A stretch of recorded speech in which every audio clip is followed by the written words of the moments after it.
Now, for more on this, let's talk to Bonnie Leung, who's the vice convener of the Civil Human Rights Front and also one of the organisers of the recent protests in Hong Kong. Thanks so much for joining us on TRT World, Bonnie. I want to start by asking you, how worried are you about the build-up of Chinese military near Hong Kong and also the fact that China has described the protests as terrorism?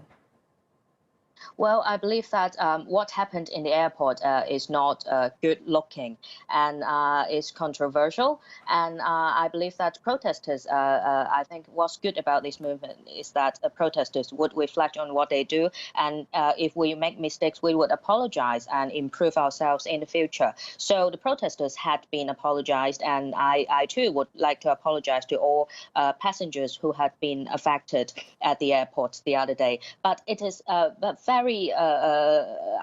it is not a terrorism at all, as Beijing described it.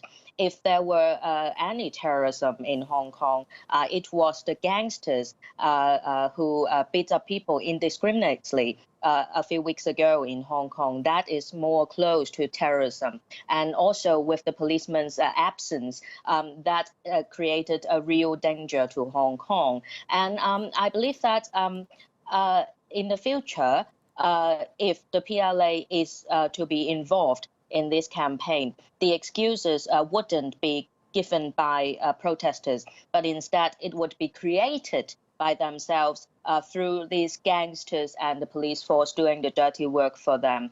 And of course, if we mention about the PLA, the first thing come to our mind is that what happened 30 years ago in Tiananmen Square, the June 4th massacre. And I really urge the world to join force together and to give some kind of pressure to Beijing not to end this peaceful protest in a military violence way. And tell us, you say you apologise to the passengers, but what has been achieved concretely by shutting down the airport? Well, I believe that we have to understand the background why the protester reacted that way. It was because the other night, a medic, a girl who was shot at close range by the police force and lost her eyesight. And also some policemen were being spy and mixed into the protesters, doing radical violent things and even try to set up a weapon being put into one of their backpacks. So these protesters were feeling very frustrated, angry and fearful, and therefore they acted that way in the airport.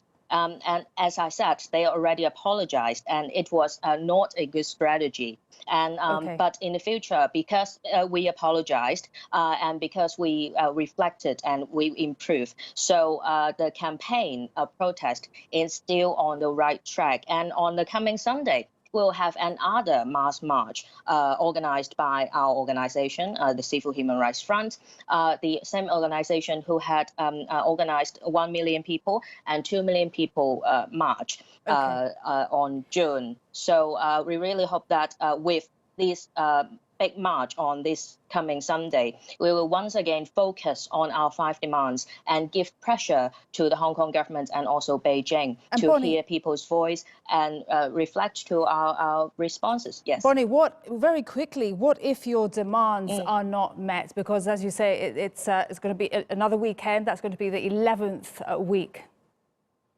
Right. There is no confirmed route to lead to our success. So what Hong Kong people need to do now is to persist. We have to soldier on, and we are.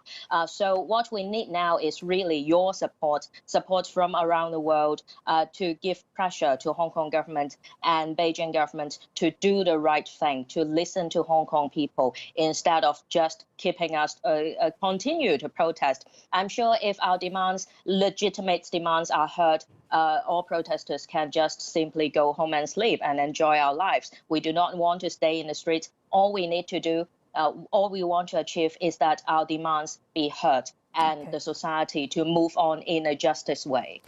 Bonnie Leung, thank you very much for speaking to us here on TRT World. Appreciate your time.